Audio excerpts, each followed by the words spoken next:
Hello and good morning. My name is Steve Pugh. It's Friday, the 28th of October, 2022. We do various different podcasts and live streams on this channel. Basically, we have a business course called the Roadmap MBA. And what we're looking to do is bring free business education to the world.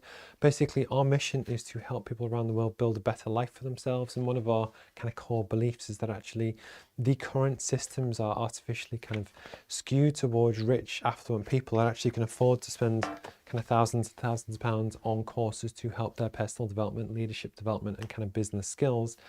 When actually that kind of alienates and hurts a lot of regular people that just don't have access to top tier business level education. But actually, we also have a mission to make it accessible as well. So it's not just a case of making it free in a way that we also look to increase the accessibility in terms of web accessibility for people perhaps with disabilities, that kind of thing, but also in terms of cost, time, and everything you can imagine. But no, thank you for also getting in touch as well. Hi from Thailand. Hi. And basically, yes, what we do is that we do various different podcasts on the platform where we interview really kind of interesting people. And then also on Friday mornings, I do a bit of a live stream, which looks something like this, where I cover interesting topics from the week. I genuinely love it when people get in touch. I really do. Because in the past it has happened where I will stand up and talk for half an hour and nobody gets in touch. So it does kind of mean a lot as well. It's great if you kind of say where in the world that you're watching from. It's always good to kind of have that interaction. And as you might have noticed as well, if you comment on most of the channels, it should pop up on the screen as well automatically, although I can't see them all kind of in front of me. So the other thing that I also tend to do as well, so my name's Steve Pugh. I'm a chartered mechanical engineer kind of by trade, and this is my business. This is my kind of thing. But I also give you a bit of an update on the week and things that I've been up to, and also stuff that's kind of gone wrong. And part of the reason for doing that is that historically with social media, everyone talks about the good stuff and aren't we great and we're doing all this great stuff. When so much stuff goes wrong, for me, that's the humility, that's the real side to how these things kind of play out. And even down to the fact that last night I had a basketball game. I play for a team in Newcastle here in England. I'd sprained my left ankle, so I'm limping a bit today.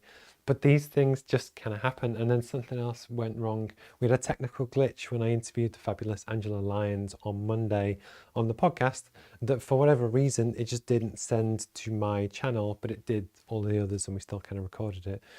But the idea is that as we all go on our own kind of business or career journeys, things go wrong. They always do. This time last week in the building, or actually in this part of the kind of country, there was a power cut. So that's why there was no stream last week. But the idea is these things happen. As long as we're still in the game, as long as we're still motivated and we have a kind of general mission, that's kind of what we want to do. So you will also see if you follow any of our social channels, so it's at Roadmap MBA or roadmapmba.com as well. We have different presenters on this channel, so you'll see the fabulous Ashley King does her show every other Tuesday morning, which is brilliant. And also we have Ifeanyi as well, who on Monday spoke about actually the fall in the British sterling kind of currency and the impact on mortgages and different things. But one of the things that really kind of lights me up and really kind of gets me excited is that as the person that kind of created this, and this was almost my baby, I've really loved seeing other people kind of thrive with it, that this was never about me. Inherently, as the person that founded it and pays for it all, I have to present stuff and I do enjoy doing it. But really given genuine platforms and unbiased, unfiltered platforms to people that can kind of support the channel and stuff.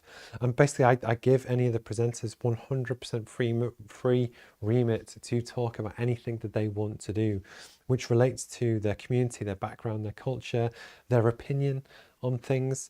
And it's actually just that really kind of diverse thought and opinion, to me, I think is really important. And actually touch some wood in the next kind of 6 months, year. That's something that we really kind of want to build on as well. Hi Jake, hi Simon, thank you for commenting. It's always good when kind of people get in touch.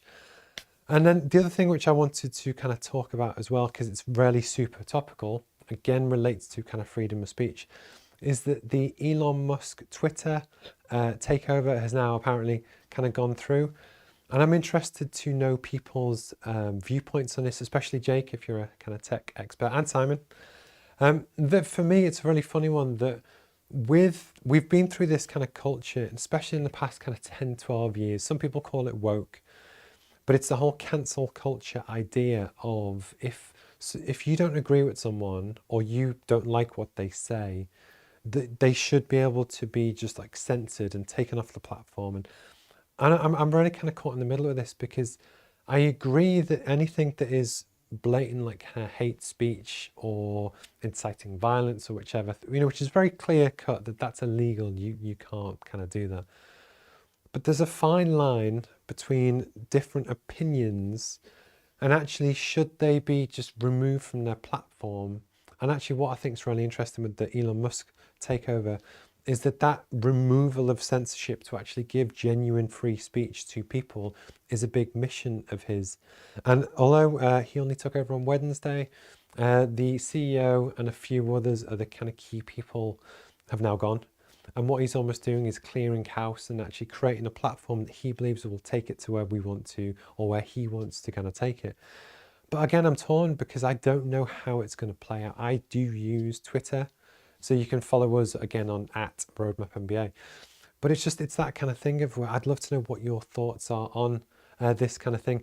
Andrew Tate, again, I don't like the guy. I actually purposely, because I could tell I didn't like him, I've never commented on or watched his stuff, but it's a good kind of point.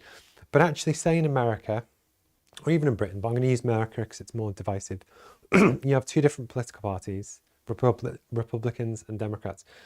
And I'm pretty sure that Donald Trump at some point was kicked off Twitter because people didn't like what he said. But the issue you've got is that if you look at a population of 300 million people, half of them who voted for him probably do like what he says. And it's that, how can you create a genuinely unbiased platform and actually make it good? Does that make sense? Because often one of the things I certainly find with social media as well, it's like an echo chamber. So that if I, on my Instagram feed, and you can actually follow us on Instagram as well, I just checked that's live. So I follow cars, basketball, and some other kind of stuff. So basically on my feed, that's kind of all it shows me. But the idea is that if you associate with a certain group of people or certain things, chances are, because the algorithm wants you to spend more time on that platform, it just shows you more and more of the same. And I'm just really interested to see how that kind of plays out in terms of his ownership, that whole platform, how and where it goes. And then on a separate point as well, something I read this morning was actually, so Elon Musk paid $44 billion for the platform. I believe they're going to make it private, so therefore it's not a publicly traded kind of company anymore. That will give him more control and rights and stuff to really do what they want with it. Because having worked in publicly listed companies before, you often have to kind of like keep stakeholders and shareholders happy that it does direct your kind of course of action. So I'm really interested to see what he does. But yeah, so rumor has it he paid 44 billion, but actually some people are saying it was only worth 25. So did he overpay? To be honest, when he's probably one of the smartest people in the world and he has a massive track record for just delivering stuff. Tesla, SpaceX, The Boring Company, PayPal, and others. Neuralink, they've got the new bots coming soon. He's a modern day kind of Thomas Edison. Arguably, he's one of the world's greatest ever inventors because of the platform and stuff that he can do that Da Vinci and stuff never got to. But I'm genuinely interested to see what he does with it. But thank you for kind of getting in touch as well. I really do hope. Yes, Simon, the Kanye thing. I've seen videos about it, but I actually haven't seen any of the stuff. But it's a really good example that Kanye West, I believe, was reportedly sharing like anti-Semitic messages and stuff recently. He's had most of his brand deals cancelled. He's not working with a lot of brands and stuff anymore. And actually, he's not a very popular person at the moment. But it still stands to reason, are we right to censor people? Because again, if someone says their true feelings on a topic, if anything, you can then know what they actually think. And if you don't like them, you can delete them, ignore them, block them, whatever you want to do.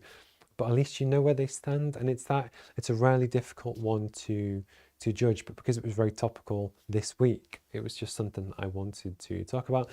And again, part of the reason why I love a live stream and almost having the ability to do this is the fact that compared to traditional business education, when people talk about business courses and curriculums, these things take years to write and months to pivot and change.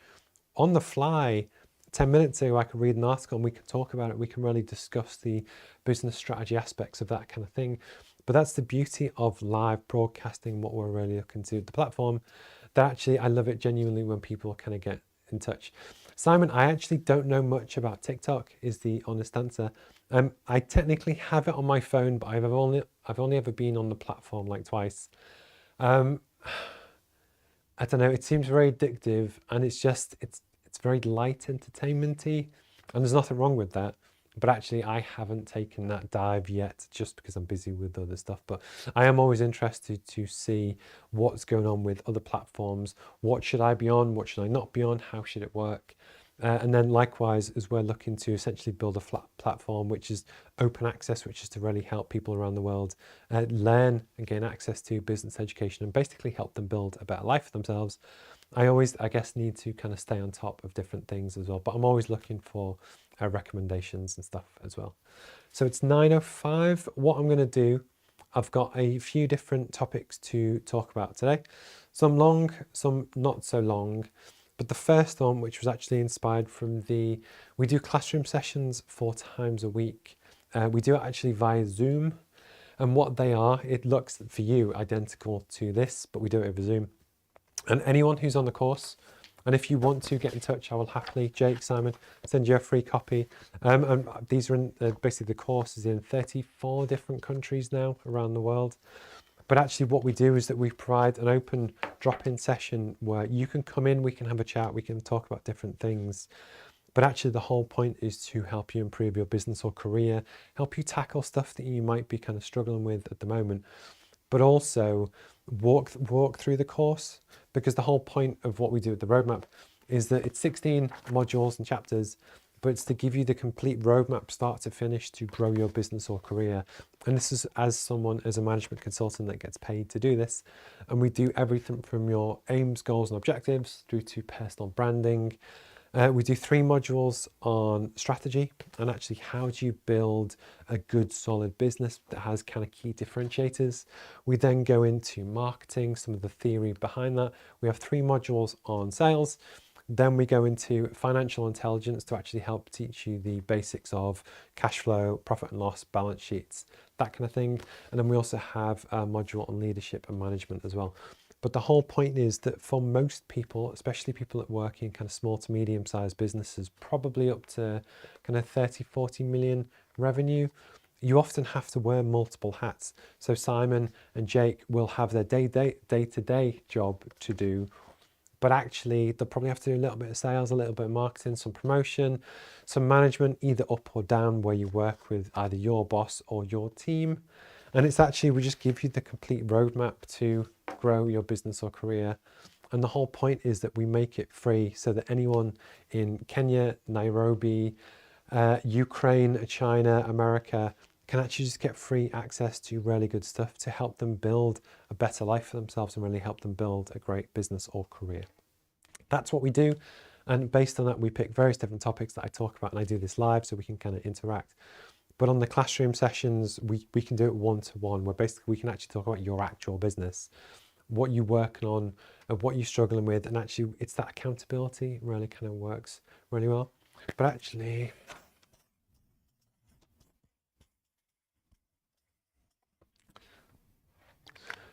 so we do 4 sessions a week with our classroom sessions. We do Tuesday, 3 p.m. These are the UK times. Tuesday, 8 p.m. We do Thursday, 7 a.m. And then we also do a midday Friday session as well. All of the links are on our socials and actually on the front page of roadmapmba.com. But the idea is we can come on, we can have a chat and almost catch up and that kind of thing. And actually we do have people on the course that are going through kind of some job hunting at the moment where they want to career change or pivot. And what I wanted to do, and it's based on kind of feedback and stuff this week, is actually say that job hunting is really tough. It's emotionally tough, that both you've probably gone through a little bit of trauma when you've maybe left your previous workplace, or even if you're a student and you're struggling to get that first opportunity, it's really tough to actually find the opportunities, apply for them. You always kind of get your hopes up, and then if you hear back and it's not good news, it is kind of heartbreaking. And recently there's a chap on the course that's been through something like this. He was offered a job, he decided to take it, but he kind of knew that maybe it wasn't going to be the right fit, but he still tried it. It wasn't the right fit for him, so he's now hunting again. But what I wanted to do, and we had a really good chat on Thursday morning, was actually just to share some of my story and say, actually, I've been through it too. And it's one of the things that's really funny is that everyone kind of goes through pain and struggle with job hunting. It is really difficult emotionally and physically. There's a lot of pressure there that I personally found that actually I was worried that the longer I was unemployed, the more people would judge me for it and actually be harder and harder to get a job. Which I think there is some truth in that, but actually this for me is where it's really important to kind of get your own personality and skill set out there to help tell the world who you are, what you're passionate about and what you're good at. So for me, I'm really into my business strategy, sales and marketing. So that part of the reason for doing the live stream is to kind of build awareness so that people can hopefully build trust and get to know you. But the idea is that you should do exactly the same. So if you're Jake and you're really into tech and you love blockchain and everything around coding and developing and that kind of thing, the more you can almost immerse yourself in that community, learn a lot of stuff that you kind of need to know, but also share it back and demonstrate your knowledge and expertise, you're going to have more people that will physically see you. Oh yeah, I could see Jake working for our company. He seems good. He seems switched on. I'd give him a job. That actually what you've done in building your brand is build trust and the perceived knowledge and expertise that actually people want to hire you. And one of the things that we talk about in the course is actually to build something called authority and expert. So to really be seen as an authority or an expert on a topic. And with Simon, it could be podcasting. For me, I do this and I do live streams. But the idea is to build a brand, be known for something. And you could make the best cupcakes in the world. You could love baking. And that's cool. But the idea is share your passions. And then again, with job hunting, one of the things that I've kind of definitely found in the past is that there are jobs that you really get your hopes up for, that you apply for and you think that'd be brilliant, I really want to do that. And then occasionally you don't get them. And one of the best jobs I ever got actually came from being rejected the day before for a job I really wanted. I'm not going to say where it was. So I went for a job, this is like 10, 12 years ago. I didn't get it and I was heartbroken, but I knew I had an interview the next day. So I kind of reluctantly did some homework, did my prep for that interview, nailed it, I did quite well. But that job that I didn't expect was actually one of the best jobs I ever had. But it just came out the blue, but it came because actually I put the time and effort in, I put the hard work in. I actually threw my all into the application to really understand it and do the best I can. But you never know how things are going to play out and how things can change over time. And it's almost not to kind of lose hope. And then another story which I shared on Thursday morning was the fact that I go through my career. There was a point when I had a really good job. I was group business development manager for a oil and gas company. And in 2014, we had the oil and gas kind of downturn. And basically I found out it was the 27th of September that I was getting made redundant.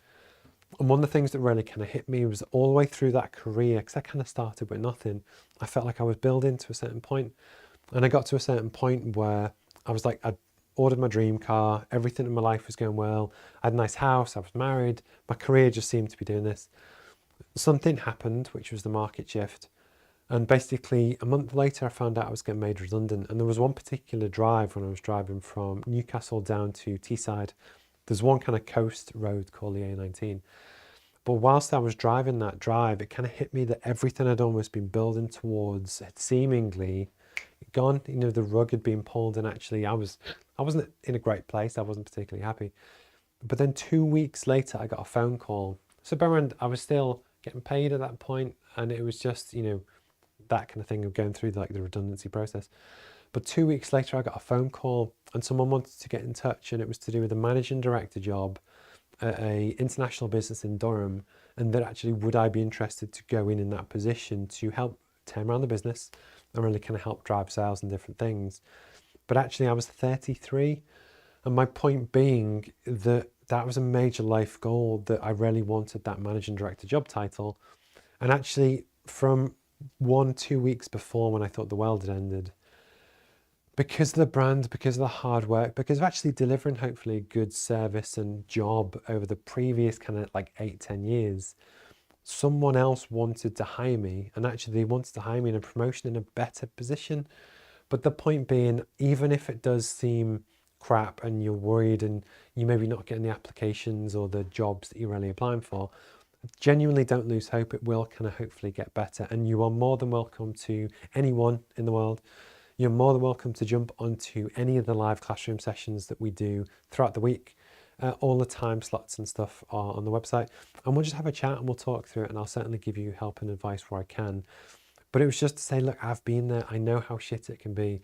And again, setbacks when they happen, setbacks can be horrible. Like for instance, what I had with the oil price kind of crash and getting made redundant. But what they essentially do, it's like course correction. All of these things just put you on the right path to where you're meant to be going to. And then even my last proper job before I went kind of freelance and started to work with myself and start the business, part of me loved that job and part of me hated that job. But when I left that job, again, it just put me on the right path to do what I'm doing now. And I would never have done any of this or tried to create any of this if it wasn't for the setbacks. And it was just to kind of share that story and share some of my own kind of stuff. And if you ever catch this, these all get clipped up onto YouTube and stuff. My name's Steve Pugh. Please kind of feel free to reach out and kind of say hello. But if you are going through a tough time, it will kind of get better. And then likewise, there are lots of recruiters and people and platforms out there that will more than happily kind of help you as well. And often, you might see 20 jobs on a job board because you go on and look every other day.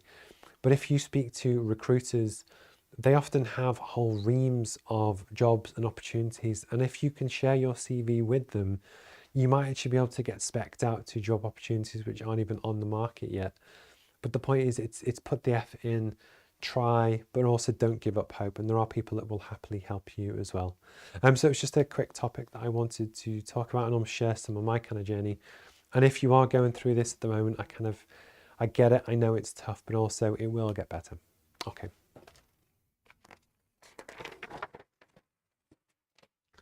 There we go.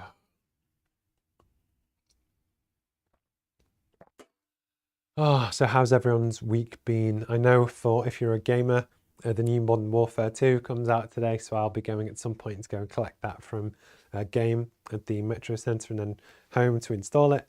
But actually, it's just one of those things that I've been really fascinated with how the rise in computer games and things has changed over the past kind of 10 years.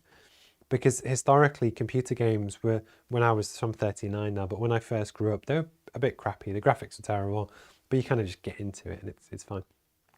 But now they're getting so photorealistic that it's unbelievable. But it's them genuine, like multi-billion-dollar industries. And I actually can't wait to go and dive in and just have a bit of escapism with some of the stuff as well. But I'd love to know as well, are you going to collect the game? What are you looking forward to? Do you play Warzone, multiplayer, whichever? And it's just that kind of thing that, again, it comes out today. So I just wanted to mention it. Okay. Okay, thank you. Yeah, I'm just reading Apicorn's comment. I got a problem about high turnover right now. No, cool. Thank you for getting in touch and joining from Thailand as well. Okay, done that one. Okay.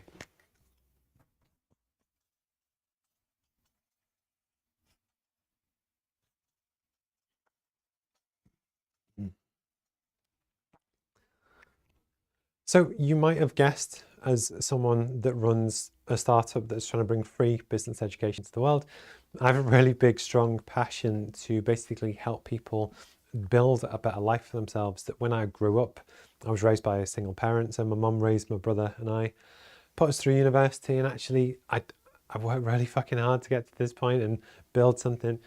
But actually going through that career and that whole kind of path, I had to learn it all from scratch, to read like literally probably 200, 300 books and piece it all together, but then actually match that academic kind of learning with real world practical experience to kind of see what works and what doesn't. And when I first went to university, so I did mechanical engineering at University of Sheffield. I started in 2002. And what was really fascinating for me, but it was also, I say great life experience, but I didn't necessarily enjoy it, which is a really funny one, is that for me, I grew up in Liverpool. and a move to a very good prestigious university, but you're suddenly thrown into a pool with lots of other people, all from different backgrounds. And it's interesting that you discover stuff that you didn't even know was a thing. And one of the ones that really kind of got me was that we weren't poor in the global sense, but actually in the UK sense, you know, single parent family, going away to go to university is expensive. That we, you know, I was always conscious of money. And when you start to meet people that have a different background to you, there's no disrespect or anything to them. It's a different environment and they're in a different position to what you are. But you do see things and you do experience life in a different way.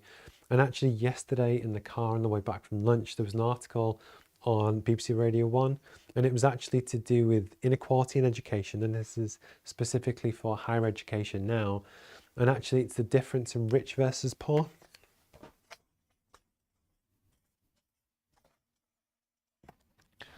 So don't get me wrong, I love education in all forms, school, higher education, personal development, learning, everything. I love it. I love universities. I love schools. I love most private education providers. Some of them I don't like. But the point is, I'm not anti-education. I love education. What I hate is barriers to education, which hold back and exclude people, certain people, but then it's not a deal for others. So for instance, for me, I genuinely believe that people should be ranked solely on talent and hard work. I hate the fact that if you come from privilege, you have inherent advantages over people that don't, because that is a system that perpetuates itself. So again, if you come from privilege, you have more money, more background, more resources, more of a network. And actually, if you come from more of a regular background, you have to overcome so much more. And it's something I wanted to talk about. They mentioned it yesterday on the kind of the article, and it was just something that I wanted to talk about. So I'm going to go, actually go, so I'm going to go through certain different topics and just really kind of talk you through it. So the first one, you go to do education to learn. So if you go to university, so again, when I did engineering, we kind of had lectures 9 till 5 every day, except Wednesdays, where you go in, you get good value, to be honest, where you actually would go get taught face to face. Then you would have some different practicals. You might have a lab for a few hours where you learn the practical elements of different things. But it was in big buildings with big expensive stuff, and you really kind of get involved. But the point is, it took a lot of time. So it genuinely was, arguably, well, it was a full-time kind of job. My wife, for instance, did law, or if you do an arts degree, often the hours aren't quite as long, but it's really then dependent on self-study and self-learning, so it's a different thing. So it's not uncommon that some courses might only be taught 10 to 15 kind of hours a week. But the issue is where you come for the device between rich and poor people, is that if you basically are rich and privileged, you have time because you don't have to go and work a job to pay for your bills, that actually you inherently have more time to study. Does that make sense? So actually, if you're rich, you have more time to study. If you're poor, you have less. So for instance, if you work in Pizza Hut 10 hours a week, so what's it now? So it's now about £9 an hour. After tax, you give up 10 hours of your week for arguably 50, 60 pounds. But that 10 hours over a 24-week term is what? 240 hours. That's a hell of a lot of study that you are disadvantaged against people that don't have to work a part-time job, that actually you're inherently going to get better grades, like for like with skill and talent and whichever, because you come from privilege and you don't have to work. So it artificially hurts and damages poorer or regular people that need to work and pay for their studies. And actually what you then get with that, basically there's added pressure. So not only do you have to have the same pressures and worries about passing exams, regardless of where you come from, you then have to worry about how you're going to fit in your shifts, how you're going to worry about work. And all of that extra pressure will have an adverse impact on your mental health that actually, you've got to ask, is that kind of fair? Is that, it's not a level playing field, and especially when it comes to education, that kind of really matters. Next. The same is true for job applications. So if you have more time because you don't have to work in a pub for 10 hours a week to pay your bills, or a supermarket, or whatever the job is, you have more time to do your research, to find companies, to apply to them, write really well written application letters and do all the good stuff. That basically a poorer person that has to work just doesn't have that. And again, the more job applications that you can apply for, the better your applications can be in terms of how you word them and write them and do your research. It's going to give you an advantage to get the better jobs. Again, people that get better jobs probably get paid more, and it perpetuates this cycle that, again, for me, the higher education system does discriminate against regular people that have to work for a living to pay for their fees. And I hate it. I really kind of hate it. And bear in mind, when I went, so the course fees were about £1,500 per year. It went up to 3.5. But now, about 10 years ago, it went to £9,000 per year. And I've got friends that graduated with like £60,000 worth of debt because they borrowed the money to go and do their education. But now that's £60,000 worth of debt, which is going to impact their ability to get a mortgage. There's going to be pressure involved to do it paying it off or not paying it off. And the options that they have are completely different versus other people that maybe come from a more privileged background, didn't have to borrow the money in the first place. And I just hate the inequality also in terms of just the platform that people get to build a better life for themselves on isn't fair. And it's part of the reason why, again, with the roadmap, why we're genuinely looking to kind of make it free, that if, regardless of where you are in the world, I personally believe that you should be able to get access to all the information to help you build that better life without the barriers that otherwise are put in place. And then last but not least, and this is a really big one, it's to do with your network. So the more time you have and the more time to go and speak to people and socialize and whichever, it's going to give you more introductions to more people that could potentially offer you jobs, versus if you don't get to go to those things because you have to work to pay your bills to stay in the same place. But then likewise, advantage, disadvantage, chances are if you come from a more privileged or middle class kind of background and you want to become an engineer, it might be that you within your family know other engineers, or you know other people, or your friend works at a company or whatever. But it's that nepotism, it's asking for introductions, favors, work experience, etc. artificially helps people that have those networks and connections. And the reason why I wanted to talk about this is that basically, although there shouldn't be, there is inequality in the education system, that the way that it's set up artificially punishes regular and poorer people versus others, that just perpetuates the same problem. As actually, if everyone had free access to education, it would reduce the burden of the pressure to work and pay your bills, that actually you would have a more level playing field, and hopefully more people and more better people would get the better jobs. So I hope that kind of makes sense. It was a topic that I feel massively kind of passionate about. It was on the radio yesterday, and it's a real thing. So one of the things that I just wanted to talk about with the platform that I have is just kind of mention this as well. If you catch this on YouTube or any of the other social channels, please kind of like and subscribe. My name's Steve Pugh. We do a lot of business and entrepreneurship type stuff.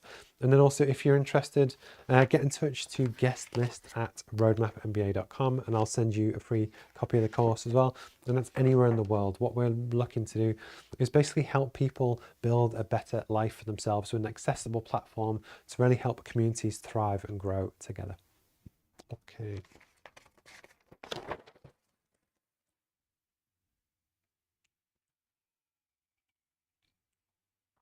There we go. So at 9:28, I'm going to go on to my last one today, and this is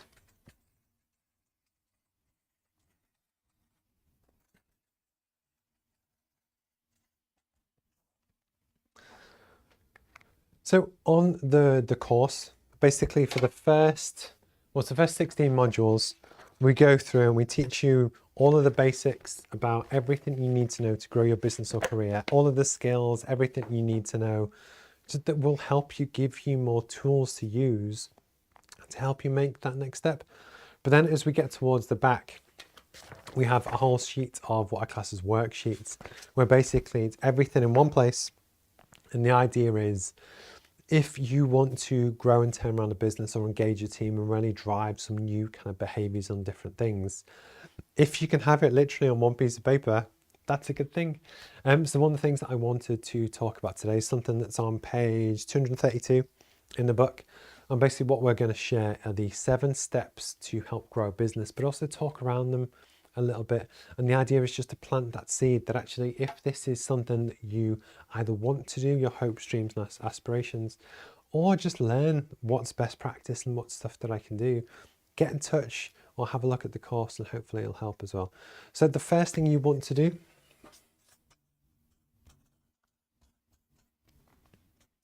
is basically bring people together. Actually, getting your team aligned behind a common goal or purpose is easily the most important thing that you want to do.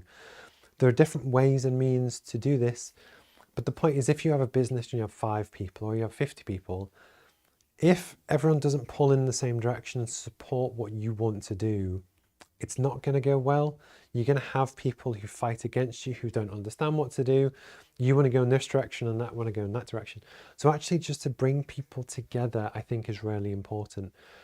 In person or in a business, the way that I tend to kind of like to do it, you can have town hall meetings or community kind of meetings once a month, where basically I think it's really important for the leadership to really kind of explain to their team, this is what we're doing this month, this is our mission, this is what we're trying to do. This went well, this didn't go so well, and this month we're going to try and do this, this, and this. Does anyone have any questions? And it's the honest communication between the leadership and everyone in the business, even down to the kind of shop floor, to share performance and just talk about what they've done, with the idea is that if you can build that trust with people, they're more likely to work with you to really help you achieve something moving forward. But actually the first step is to bring people together. Number 2, the next thing is to get these people aligned. Basically what you want to do is align them behind the same mission. What we're trying to do, why we're trying to do it, why is it important, why is your role within the business important, and actually how will your efforts impact the whole. And the more you can do that and really get everyone to understand why what they do, it could even be the cleaner. If the cleaner understands how that benefits the overall mission, that's really good. And essentially what you want to do is kind of do that, but also reward people for anything that they achieve, good activity towards helping along that goal. And actually just making sure that it's clear across everyone that you work with of what you're trying to achieve and why. So next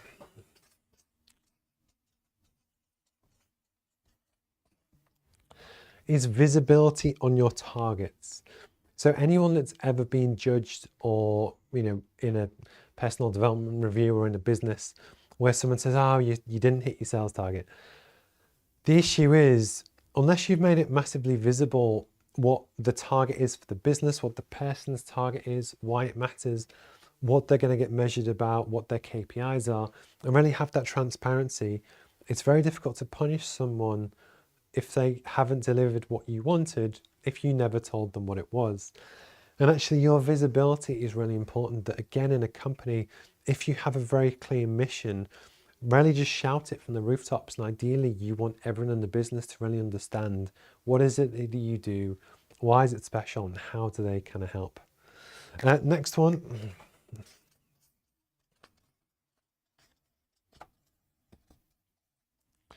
So the flow of information is actually really important.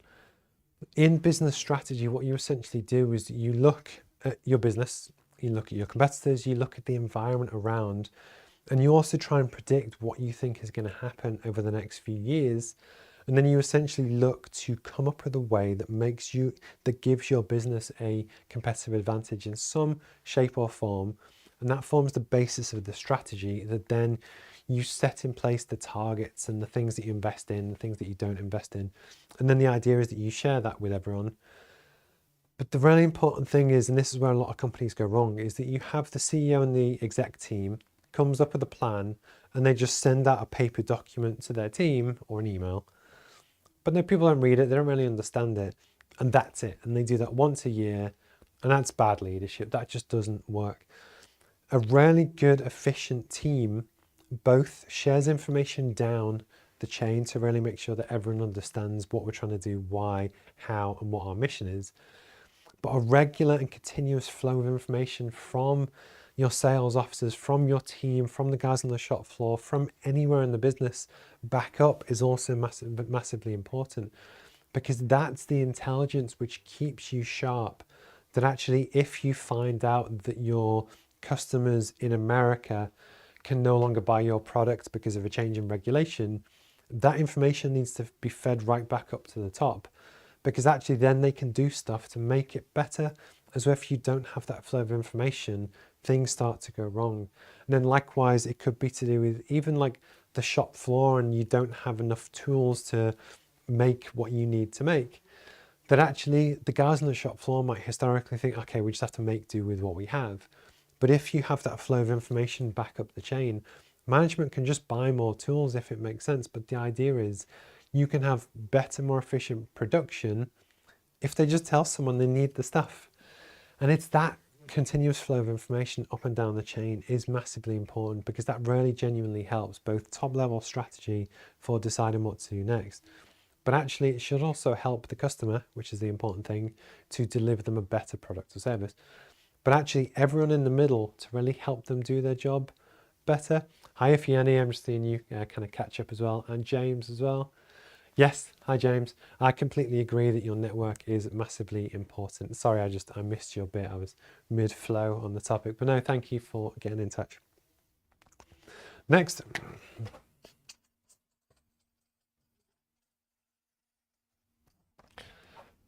So arguably, one of the most important things for any manager to do is remove headaches for their team. We've all been in jobs where there are frustrations and different things that kind of happen, and you have to work around it, and you just do your best and you just get on with what you have.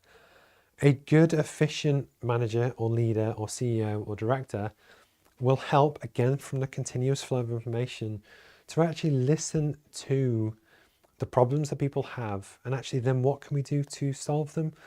Essentially, the more senior you get in an organization, the more control you have of the purse strings.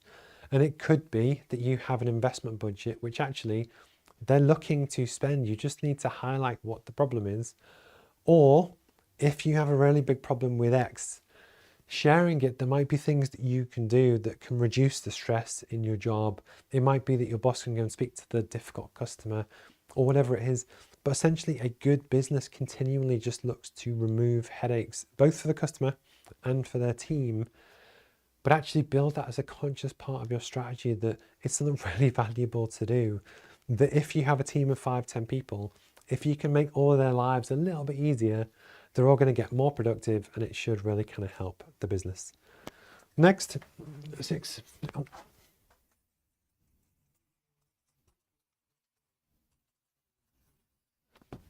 Oh, sorry, I mentioned at the start that I twisted my ankle playing basketball last night, and I just tweaked it then. So, oh, that hurts.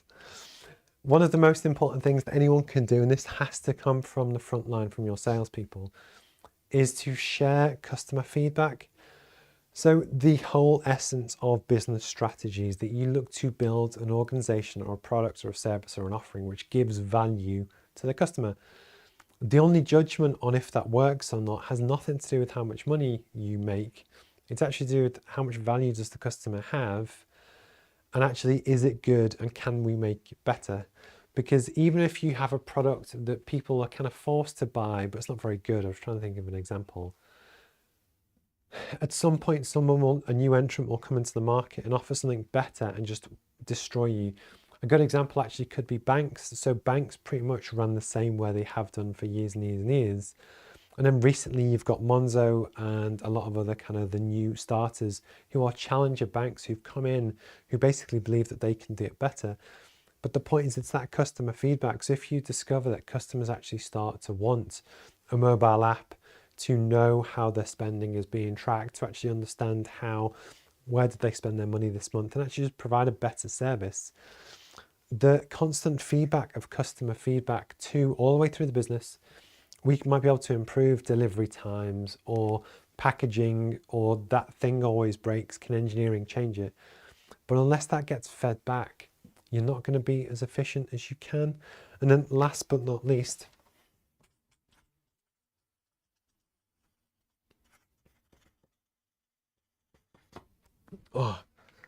it's all about momentum and feedback. It's really important that when you kind of go through this, it's the accountability to really explain to your team and everyone within the business, we set this goal, this is actually how we're doing, and actually just be honest with them to say, look, this is going really well, maybe we could do a bit better here, but actually give people both positive and negative feedback for that improvement. But actually going back to the point 3 about visibility, if people actually see honest publication of figures and different things, it also keeps people accountable and almost motivated as well.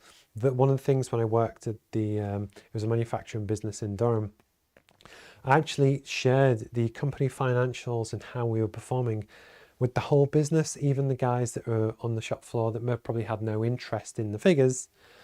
They still felt involved. That I would tell them, look, this is what we're doing, this is what I'm doing.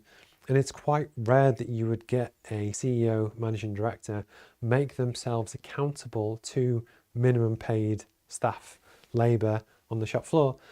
But I wanted to do that because I couldn't do my job if they didn't do theirs. And actually it was to build that trust in terms of, okay, so this Steve guy's come in to help run the business. Do I trust him? Do I like him? He's probably getting paid more money than I am, but actually, do I think he's got my best interest in heart? And actually the honest communication, when we said right at the start about bringing people on board with what you want to do, but actually making yourself accountable and being honest with them and saying, look, this is what we've done this month, this is what I want to do next month. It builds the trust, but actually it's all part of the momentum and feedback that when you can share progress, it does build momentum and it gets better and better and better over time.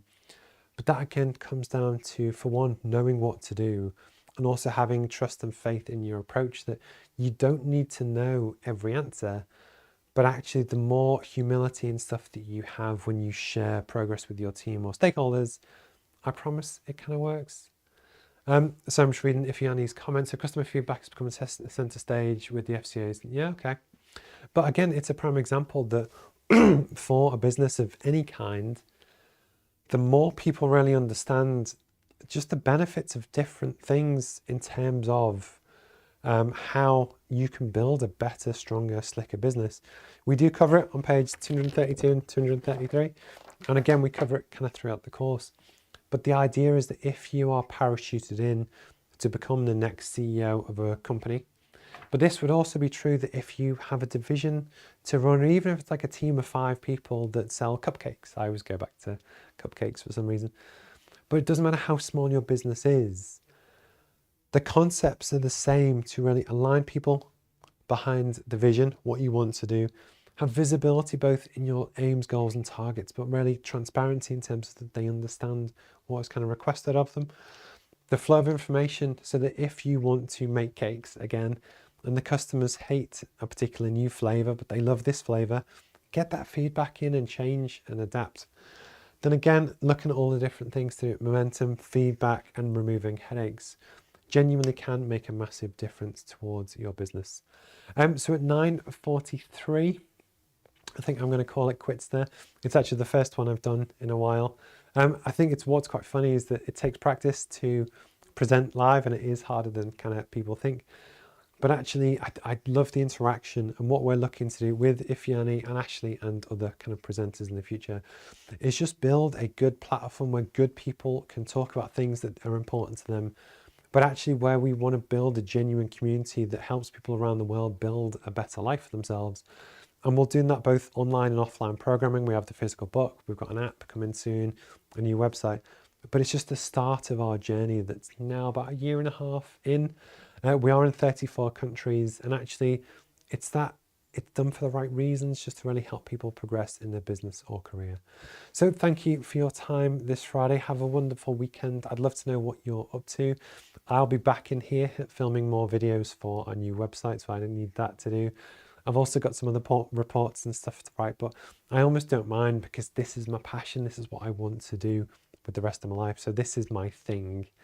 And then, yeah, back to work on Monday doing other people's stuff. But it's a real honor to kind of be able to present and do stuff like this, but also just work with the companies that I get to work with, because everything that the course is based on and that we talk about, I get paid to do for real all day, every day, with real proper companies, with real people's wages and strategies and products and stuff. And it's because of that, that is its own feedback loop, that I can use that in real world events to hopefully improve the course, but actually share knowledge with you as well about what other people do, what works, what doesn't work, and actually just to really help you grow and develop yourself. So thank you for your time today. If you catch up on YouTube or LinkedIn or Twitter or any of the others, please kind of reach out. I always love it when people do. So my name's Steve Pugh. We are the startup looking to bring free business education to the world and genuinely try and make business education accessible to 5 billion people. So thank you for your time, and hopefully I'll speak to you soon. All right, cheers guys, bye bye.